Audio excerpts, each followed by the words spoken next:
오늘 저는 선교적 삶에 감사합니다라는 제목으로 말씀 나누겠습니다.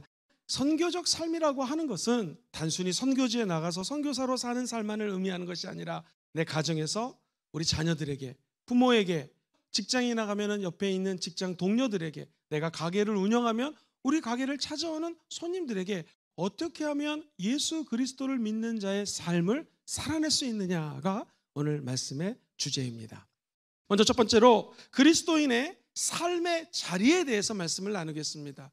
우리 예수 믿는 사람들이 내 삶의 자리에 대해서 어떻게 하면 선교사적인 역할, 선교적 삶을 살아낼 수 있을까? 두 가지를 말씀드릴게요. 첫 번째는요, 삶의 자리에, 내가 이동하는 이 공간 자리에 필요한 기본이 있습니다. 기본을 지켜야 된다는 것입니다. 우리가 기독교인들이 선교적 삶을 살아내야 된다는 것은 다시 말하면은 십자가로 돌아가는 것입니다. 예수 그리스도 십자가 앞에 무릎 꿇고 기도하고 주의 음성을 듣고 다시 초대교회 성도들 것처럼 하나님을 의에 줄이고 목이 마르며 앙망하는 것이 기본으로 돌아가는 것입니다. 삶의 자리에 필요한 것은요, 다시 본질을 찾아가는 것입니다. 기본이 흔들리면 안 됩니다. 우리 크리스찬들에게서 제일 중요한 건 삶이에요. 내 삶의 자리에서 기본기가 회복될지어다. 어떤 교회 가요? 예배 드릴 때 말씀도 좋고 찬양도 뜨겁고 성령 충만합니다. 그런데 이웃까지 잘 섬깁니다. 쌀도 나눠주고 라면도 나눠주고 외대에 올라가서 집회를 하는데 성도 한 사람 한 사람들의 선교적 삶, 다시 말해서 크리스찬의 도덕성이 떨어진다면 그 교회는 다 같이 어려움에 빠질 수 있다는 것이죠. 십자가로 돌아가야 되고요, 우리 삶에 닿는 곳마다 내가 드러나는 것이 아니라 예수 십자가가 꽂히게 되기를 주의 이름으로 소망해 봅니다. 두 번째는요, 저와 여러분들의 삶의 자리가 예배의 자리가 되었으면 참 좋겠습니다. 시편에 보면은 하나님은 찬양 중에 거하신다고 말씀하시는데, 찬양 중에 거한다는 것은 원래 의미가 내가 하나님을 찬양하면 하나님의 보좌가 그 가운데 임재한다는 것입니다. 집에서 하나님을 찬양하면 우리 집에 하나님의 보좌가 임재하시는 거고요. 저 여러분들이 직장에서 힘들고 어려울 때 나지막하게 주의 보혈 능력이 있도다 찬양하면 그 힘든 자리에 우리 성령님이 임재해 주셔서 위로한다는 것입니다.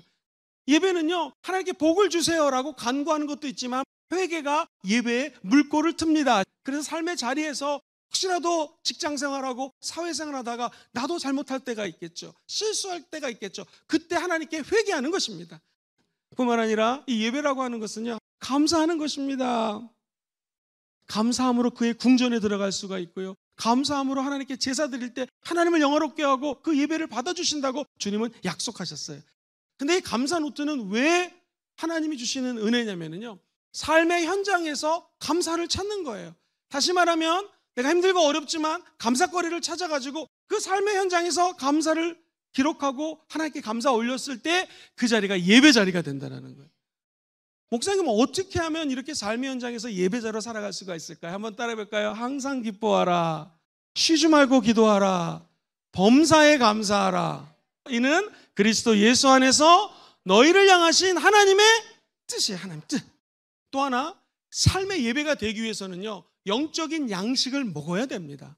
영적인 양식이 무엇인가? 그것을 마태복음에서는 7장 24절 이하에 이렇게 기록을 합니다. 그러므로 누구든지 나의 이 말을 듣고 행하는 자는 그 집을 반석 위에 지은 지혜로운 사람 같으니 비가 내리고 창수가 나고 바람이 불어 그 집에 부딪히되 무너지지 아니하나니 이는 주추를 반석 위에 놓은 까닭이다. 그러므로 저와 여러분들이 선교적 삶을 살기 위해서는요, 영적인 양식 하나님의 말씀을 먹어야 됩니다. 그 말씀을 먹고 그 말씀대로 행할 때 반드시 기적이 일어나게 된다는 거예요. 어떻게 예수를 믿었어요? 믿음은 들음에서 나고 들음은 그리스도의 말씀이에요. 마음으로 믿어서 의에 이르고 입술로 시인할 때 구원을 받는 것입니다. 구원은 무엇인가? 예배드린 자들이 마땅히 하나님께 나와 예배드리는 사람으로 변화되는 것이 구원입니다. 오늘 여러분 가운데 혹시 매번 예배를 드렸지만 혹은 요즘 예배를 많이 못 드렸는데 목사님 어떻게 하면 좋겠습니까? 라고 할 때는요, 예배자의 가장 기본적인 태도는요, 모든 상황 속에서 하나님을 드러내는 것입니다. 모든 상황 속에서 하나님을 영광 올려드리는 게 예배자라는 것입니다. 아유, 집사님 어떻게 이렇게 자녀가 잘 됐어요? 그랬을 때 내가 얘를 키우려고 365일 기도하고 어느 학원에 보내고 이러시면 안 됩니다. 우리 아들을 위해서 한 거는 기도밖에 없고 하나님이 이 아들에게 복을 주신 것입니다. 우리 자녀가 잘된 이유가 하나님의 영광임을 드러내면 되는 것입니다. 골로새서 3장 23절과 24절은 이렇게 말씀하죠. 네가 무슨 일을 하든지 마음을 다하여 누구에게 하듯 하라? 주께 하듯 하게 하라. 누가 속옷이 없으면 겉옷을 주고 겉옷을 달라면 속옷을 줘라. 이게 뭐냐면 겉옷은 신분이거든요. 우리 예수 믿는 사람들은 역설적이에요. 겉옷도 주고 속옷도 주라는 건 내 모든 것들을 나눠주는 삶, 이게 선교적 삶을 살아가야 된다는 하나님의 메시지인 것입니다. 그런데 우리가 인간이다 보니 이게 살기 힘들잖아요. 이렇게 하기 어렵습니다. 그러니까 한 가지 방법이 뭐냐면 내가 만나서 힘든 사람을 주께 하듯 대하면 된다는 거예요. 어차피 상급은 누구로부터 와요? 하나님이 주어주시는 것이. 그러므로 어떤 사람을 대하든 주께 대하듯 할 때 우리는 선교적인 삶을 살아갈 수가 있는 거예요. 다시 말하면 주께 대하듯 하는 것이 바로 뭐예요? 예배잖아요. 그건 두 번째입니다. 그렇다면 목사님, 선교적 삶을 살기 위해서 어떤 방향으로 방향을 잡아야 되겠습니까? 좀 구체적으로 말씀해 주십시오. 크게 두 가지를 말씀드립니다. 첫 번째, 주님과 동행하기. 선교적 삶을 사는 것을 우리는 선교지에 가가지고 선교사님 돕고 선교지에서 많은 사람을 섬겨주는 걸로 오해할 수가 있어요. 선교적 삶은 그런 게 아닙니다. 네가 살고 있는 그 땅에 땅끝까지로 증인되라고 그랬잖아요. 근데 요즘에 땅끝의 개념이 내 옆에 있는 사람이거든요. 그 사람에게 주님과 동행하는 모습을 보여주는 것이고요. 그 사람도 예수 믿을 수 있도록 돕는 것이 주님과 동행하는 것입니다. 다시 말해서 선교적 삶의 기본은 동행이에요. 동행. 하나님과 동행, 내 옆에 있는 사람과 동행. 주님과 함께 걷는 것이고 함께 있는 사람들과 함께 걸어주는 것이 바로 선교적 삶이라는 것입니다. 데살로니가 전서에 보면 5장 9절, 10절, 11절 하나님이 우리를 세워주시는 것은 노하심에 이르게 하는 것이 아니라 오직 우리 주 예수 그리스도로 말미암아 구원을 받게 해요. 구원. 도대체 구원이 뭐냐 이거예요. 예수께서 우리를 위하여 죽으사 우리로 하여금 깨어있든지 자든지 자기와 함께 살려고 하려 하셨느니라. 이게 구원이에요. 구원은 뭐냐면 내가 잘 때나 깰 때나 걸을 때나 뛸 때나 누구랑 함께 하는 거예요?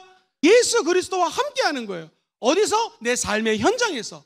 지금 이 순간에 구원을 받은 것을 죽어서 천국 가는 거로 오해하지 마세요.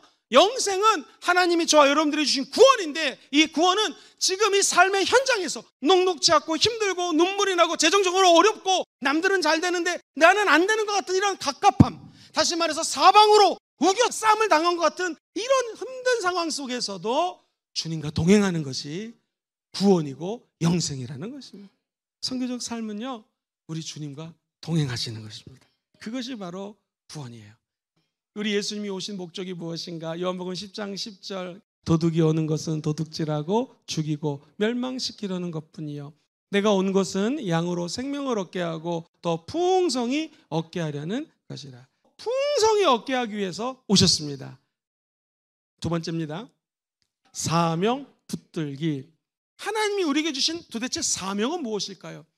만인이 선교사라는 거예요. 과연 그런지 한번 성경을 통해서 확인해 보겠습니다.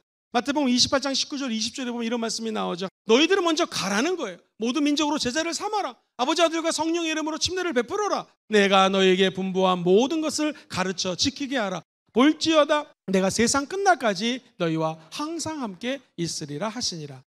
사랑하는 성도님들, 우리 주님의 마음은요, 하늘과 땅의 모든 권세를 예수님께 주셨으니 예수님이 이제 그 권세를 너희들에게 나눠준다. 너희들은 가서 아직 예수 믿지 않는 자들에게 복음을 증거하고 침례를 베풀어라. 성부와 성자와 성령으로. 목사님도 아닌데 제가 어떻게 침례를 줍니까? 침례는 세 가지가 있어요. 물침례, 물론 목사님이 베풀죠. 그러나 한번 따라해볼까요? 성령 침례.